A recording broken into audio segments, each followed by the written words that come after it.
Hello viewers, मैं अमित ठक्कर रिलायंस जियो की तरफ से एक छोटा सा वीडियो लेके आया हूँ जियो एक्सक्लूसिव प्रोग्राम के बारे में। कि जियो एक्सक्लूसिव प्रोग्राम के तहत हम अलग अलग कंपनी डिवाइस कंपनी के साथ अलग अलग जियो की बंडल ऑफर दे रहे हैं। जियो लॉक करके कस्टमर को अच्छे बेनिफिट दे रहे हैं। अब ये जो लॉकिंग प्रोसेस है वो दो तरीके की होती है। एक होता है सॉफ्ट लॉक, एक होता है hard lock. Soft lock means customer जब डिवाइस परचेस करने आता है तब अगर कस्टमर एग्री होता है वो ऑफर तहत जियो ऑपरेटर के साथ लॉक करने के लिए, तो उस वक्त रिटेलर या प्रमोटर होता है उसको उसको लॉक करके देना है। दूसरा होता है hard lock. Hard lock means के डिवाइस ऑटो लॉक होता है जियो ऑपरेटर के साथ। सो नॉर्मल जैसे डिवाइस सेल करते हैं वैसे ही डिवाइस सेल करना है। कस्टमर को बताना है ये जियो ऑपरेटर के साथ लॉक है, अगर वो लेना चाहता है तो वहां पे वो डिवाइस वो सेल कर सकता है। अब ये एक्सक्लूसिव ऑफर में जो लॉक होता है जियो ऑपरेटर के साथ, वो डिवाइस 30 महीने के लिए लॉक होता है। जहां पे फर्स्ट सिम में जियो सिम चलता है, डेटा जियो का चलता है। सेकंड सिम में अगर दूसरी कोई कंपनी का सिम यूज करना है तो वो कर सकते हैं, जिसमें वॉइस एंड एसएमएस चलता है। अब ये सॉफ्ट लॉक कैसे होता है? सॉफ्ट लॉक करने के लिए सबसे प्रायोरिटी रिक्वायरमेंट है कि रिटेलर को एक R3 डिवाइस एसोसिएट तहत ऑनबोर्डिंग करना चाहिए। ये एक एप्लीकेशन है, लाइक अदर पेटीएम या फोन पे या जैसे अदर एप्लीकेशन है, वैसे ही जियो पोस्ट लाइट करके एक एप्लीकेशन है जो रिटेलर को उसके मोबाइल में प्ले स्टोर से डाउनलोड करना है एंड उसमें रजिस्टर करना है खुद को। कुछ डॉक्यूमेंट्स होते हैं एज पर ट्राई गाइडलाइन, वो डॉक्यूमेंट अपलोड करना है एंड उसके बाद वो लॉक कर पाता है। तो वो एप्लीकेशन कौन सी एंड कैसे ऑनबोर्ड करना है, उसके लिए छोटा सा वीडियो है। ये हम आगे देखते हैं कैसे रिटेलर को as a Vivo Y1s cell करने के लिए या ऐसे जो भी अलग अलग कंपनी के डिवाइस आएंगे वो सेल करने के लिए कैसे ऑनबोर्डिंग करते हैं जियो एक्सक्लूसिव प्रोग्राम में। यहाँ पे हम देखते हैं कि रिटेलर को कैसे ऐसा R3 डिवाइस एसोसिएट ऑनबोर्ड करना है। जैसे नॉर्मल दूसरी एप्लीकेशन होती है वैसे ही एक एप्लीकेशन है जियो पोस लाइट करके, जो हर रिटेलर को उसके मोबाइल से एप्लीकेशन डाउनलोड करना है प्ले स्टोर से एंड उसमें रजिस्टर करना है, उसमें कुछ डॉक्यूमेंट अपलोड करना है। यहाँ पे डॉक्यूमेंट्स बहुत ही जरूरी है अपलोड करना, correct document and properly scan document upload करना बहुत जरूरी है। बिकॉज कि ये ट्राई गाइडलाइन के हिसाब से, गवर्नमेंट मैंडेट के हिसाब से यहाँ पे हमें डॉक्यूमेंट चाहिए। बिकॉज यहाँ पे जो भी रिटेलर जो डिस्काउंट दे रहा है कस्टमर को, तो वो पैसा कंपनी रिटेलर के बैंक में अब देता है डायरेक्ट। इसीलिए बैंकिंग डिटेल करेक्टली अपलोड करना बहुत जरूरी है। एंड यहाँ पे एज पर ट्राई गाइडलाइन पान एंड आधार के डॉक्यूमेंट्स भी बहुत जरूरी है।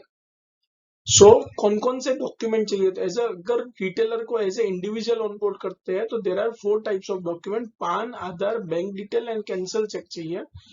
जनरली रिटेलर सोल प्रोप्राइटरशिप पे ज्यादातर ऑनबोर्ड हो गए, तो उसमें हमें PAN, Aadhaar, bank and cancel cheque के साथ प्रूफ ऑफ एड्रेस चाहिए फर्म के नाम का एंड जीएसटी नंबर चाहिए इफ एप्लीकेबल। एंड अगर पार्टनरशिप पे होता है तो इसके अलावा दो और डॉक्यूमेंट चाहिए, partnership deed and power of attorney. ये बेसिक सभी डॉक्यूमेंट चाहिए।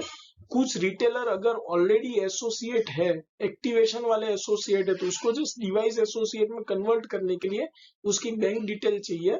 एंड अगर कोई retailer as a recharge associate है तो उसको डिवाइस एंड एक्टिवेशन में कन्वर्ट करने के लिए PAN, Aadhaar, bank detail, cancel cheque, ये चारों चीज चाहिए। ये सभी डॉक्यूमेंट्स हर एक को रिक्वेस्ट है कि आप डॉक्यूमेंट प्रॉपरली स्कैन करके छोटी साइज करके उसको आपकी गैलरी में सेव करके रखो। तो उसके बाद अगर आप ऑनबोर्डिंग की प्रोसेस करोगे तो बहुत ही इजी हो जाएगा ऑनबोर्ड करना। डॉक्यूमेंट की साइज छोटी करके एंड प्रॉपरली पूरा डॉक्यूमेंट स्कैन अच्छे से करके गैलरी में सेव कर लो तो बहुत ही इजी हो जाएगा ऑनबोर्डिंग प्रोसेस। ऑनबोर्डिंग प्रोसेस कैसे करना है? सबसे पहले जियो पोस्ट लाइट एप्लीकेशन डाउनलोड करनी है प्ले स्टोर से, उसमें साइन अप में जाना है। यहाँ पे आपको as a device and activation partner option select करना है। जैसे ही वो ऑप्शन सिलेक्ट करते हो आपको mobile number and email ID enter करने का ऑप्शन आएगा, वो डालते हो, आपको ओटीपी आएगा, वो एंटर करते हो तो आपका लॉगिन होगा।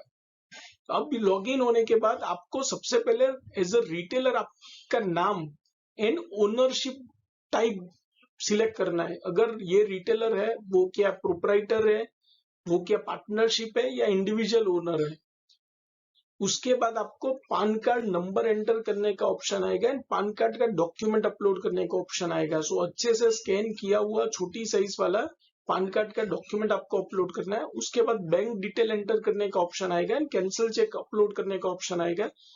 ये चेक में यहाँ पे ध्यान में रखना है कि अगर आप प्रोप्राइटर या पार्टनरशिप में अपलोड कर रहे हो तो उसका करंट अकाउंट का चेक चाहिए एग्जैक्ट फर्म के नाम का। सो ये ध्यान में रखना जरूरी है कि वहां पे वो पर्सनल सेविंग अकाउंट वाला चेक ना अपलोड करे इंडिविजुअल नाम का। अगर प्रोप्राइटर या पार्टनरशिप फर्म से अपलोड कर रहे हो तो एग्जैक्ट वो फर्म नेम का करंट अकाउंट का डॉक्यूमेंट अपलोड करना है। उसके बाद प्रूफ ऑफ एड्रेस अपडेट करना है, डॉक्यूमेंट एड्रेस के डॉक्यूमेंट अपडेट करना है। उसके बाद अगर जीएसटी एप्लीकेबल है तो वहां पे जीएसटी नंबर एंटर करके जीएसटी का डॉक्यूमेंट अपलोड करना है। ये उसके बाद आएगा रिटेलर पीआरएम आईडी का ऑप्शन। यहाँ पे ये बहुत इंपॉर्टेंट है कि अगर जियो रिटेलर जो रिटेलर को आप ऑनबोर्ड कर रहे हो वो क्या जियो का भी काम कर रहा है तो जियो का पीआरएम आईडी 66 वाला अवश्य एंटर करे। तो उससे क्या होगा कि वो कौन सा रिटेलर को अपलोड कर रहे हैं वो हमें आगे जाके पता चलेगा। अगर वो जियो रिटेलर नहीं है तो आपको मेंशन नहीं करना है।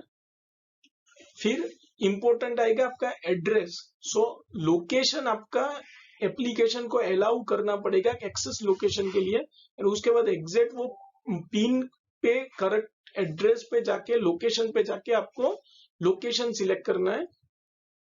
फिर आपको एड्रेस एंटर करना है एंड कंटिन्यू करना है। यहाँ पे ध्यान में रखिए एड्रेस एग्जैक्ट वही होना चाहिए जो प्रूफ ऑफ एड्रेस वाला एड्रेस है। फिर आपको ओटीपी एंटर करना है एंड फिर डन करना है। सो ये सिंपल सी प्रोसेस है, लेकिन यहाँ पे जनरली रिजेक्शन के केसेस बढ़ जाते हैं अगर चेक करेक्टली अपलोड नहीं किया गया हो। अगर प्रोप्राइटरशिप फर्म सिलेक्ट कर रहे हैं and check personal individual owner के नाम का होता है तो रिजेक्ट होता है। चेक में एग्जैक्ट वही नाम होना चाहिए जो फर्म का नाम है एंड एड्रेस भी आपको करेक्ट वैसा ही डालना है जो प्रूफ ऑफ एड्रेस का है। सो अगर आप ऐसे करते हो तो आपकी ऑनबोर्डिंग प्रोसेस कंप्लीट कर सकते हो। जैसे ही आप ऑनबोर्ड करते हो रिटेलर के मोबाइल पे टेक्स्ट मैसेज आता है जहां पे उसको जैसे ही अप्रूव हो जाएगा तो 70 वाले आईडी का मैसेज आएगा एंड लॉगिन आईडी 76 करके आएगा। जो 76 वाले लॉगिन आईडी से लॉगिन करके आगे जाके वो लॉक करके बेच पाएगा। आपने जैसे ये अपलोड किया उसके बाद जियो कंपनी से 3 अलग अलग लेवल पे अप्रूवल पे जाएगा एंड वो तीनों लेवल पे अप्रूव होता है उसके बाद ये ऑनबोर्डिंग कंफर्म होगा। सो ये छोटा सा वीडियो है जहां पे हर रिटेलर को हमें हर डिवाइस रिटेलर को हमें as a device associate partner onboard करना है। So thank you.